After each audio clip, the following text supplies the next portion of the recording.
Mitä ei muille kuuluu? Mitä kuuluu YouTubeen, ei ole juteltu pihtiä? Meneekö ihmisillä hyvin vai miten menee näin jouluna? Onko teillä ollut hauskaa vai miten muuten mennä tänä jouluna ja kohta uusi vuosi? Onko tammikuussa uuden lupaassa mitä tipatoi semmonen, mikä yleensä on tapana, ei saa juoda tammikuussa vai mitä teillä ihmisillä menee muuten? Meneekö hyvin?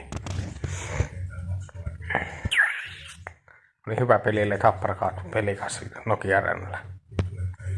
Saa olla tyytyväinen pelikassa. No, mitä muilla menee?